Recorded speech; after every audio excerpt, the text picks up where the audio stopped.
Hey everybody, Kate from Revive Life Health and Wellness and the Permanent Weight Loss Solution here today to talk to you about 4 things other than food that are making you fat.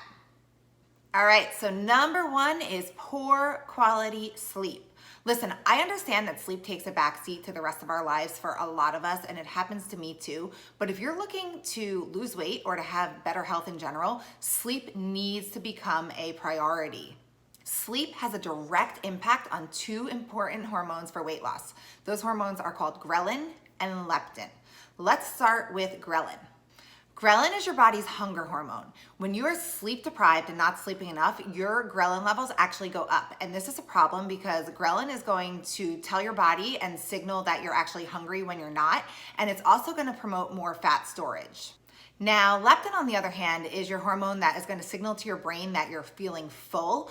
And when you're not sleeping enough, your leptin levels actually decrease. So to recap that, your body's hunger hormone, ghrelin, is actually going to increase when you don't sleep enough. And your hormone leptin, which is going to signal that you're full, is going to decrease when you don't sleep enough. So your body's signals about hunger and fullness and stimulating appetite are going to be all sorts of thrown off when you're not sleeping enough. If you're looking to take action on this, I know it's tough, but schedule 8 quality sleep hours every single night. That doesn't mean get in bed from 10 to 6 and stay on your phone from 10 to 10:30. Schedule that time, make it a priority. Another thing that you can do is invest in a sleep mask. You can pick one up off of Amazon or at pretty much any major pharmacy now for about $5 or maybe even a little bit less. When you are wearing a sleep mask and sleeping in complete darkness, that's actually going to put your body into a deeper sleep and help to restore your hormones' natural state. Number 2 is poor stress management. I get it, we are all stressed and we all have super stressful lives. I do too. And it actually took me a really long time, and it's something that I'm still working on every single day, is learning to properly manage stress. But when you're not managing your stress, your cortisol levels are going to get jacked way up. And this is a problem because cortisol is actually going to stimulate your appetite. To take action on this, you need to learn to recognize stress as it's coming on. For me, I can typically feel that I just start moving faster, or I can kind of feel like in my throat, my heart starts beating a little bit faster. And when I recognize those symptoms, I intentionally engage in an activity to help de-stress myself. I prefer diaphragm breathing. There are some really great YouTube videos out there on that, but you can practice mindfulness. You can practice repeating mantras to yourself, whatever it is that works for you, but you need to learn how to manage stress in order to successfully lose weight. Okay, a third reason that you might not be able to lose weight is because of the endocrine or hormone disrupting chemicals that you're encountering throughout your life. Okay, so this one I need to get off my soapbox and just talk to you and keep this under 30 seconds. There are over 80,000 chemicals in our marketplace today, and less than 10% of them have ever been tested for human safety. There are a number of them that have been tested that we are positive are causing hormonal disruption. So if you want to lose weight, you're going to need to try to eliminate these chemicals in as many ways as possible. To take action on this, one of the first things that I would suggest doing is eliminating as much plastic in your life as possible. Get a stainless steel reusable water bottle, carry it with you every day. That should also help you with upping your water intake. And buy containers to store your food in that are not plastic.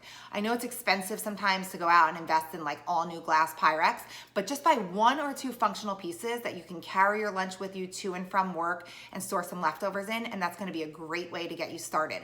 Another thing that you can do here is take a look at your personal care product routine. The average woman puts over 300 chemicals on her body before breakfast. That's super alarming because I can guarantee you in that 300, we're saying 10% have been tested, so 30 of those have been tested. So let's say, what about those other 270? What are they actually doing to your hormonal system, and how are they sabotaging your weight loss? One more thing that might be sabotaging your weight loss attempts are food additives and preservatives. These are largely understudied when it comes to weight and long-term health consequences, but there are a few things that we do know for sure. What we do know is that many of these preservatives actually mess with our natural hormonal system, and they also elevate our blood sugar. So here's the thing. When we're eating preservatives in small quantities, there probably isn't going to be any sort of a long-term impact or effect on our weight or our health. But the problem here is that Processed and preserved foods have become a staple and a mainstay in the American diet, and getting as many of those out as possible is going to be integral to your weight loss. One thing I can tell you with certainty is that wacky hormones and unstable blood sugar are definitely going to equal weight gain. So how can you take action on this one? Get as many processed foods out of your diet as possible. Carry healthy snacks with you so that you're never left in a bind looking for something last minute to eat when you start to get hungry. Things like fruit and nuts, they're super portable and super easy for you to pack and tote along for the day. If you found these tips helpful, you can visit the full blog post to learn more and read a little bit more detail about them at revivedlife.net/blog to get some more information. If you're interested, you can also register for my free webinar on Thursday night regarding how to lose weight. That's going off at 8 p.m. Eastern time. It is the 3 simple steps to fat loss, how to lose weight and regain your energy without feeling hungry and spending your life in the kitchen. You can find that link to sign up for that right on my website. Or if you want, you can just go to weightloss.revivedlife.net and you'll be able to get signed up there.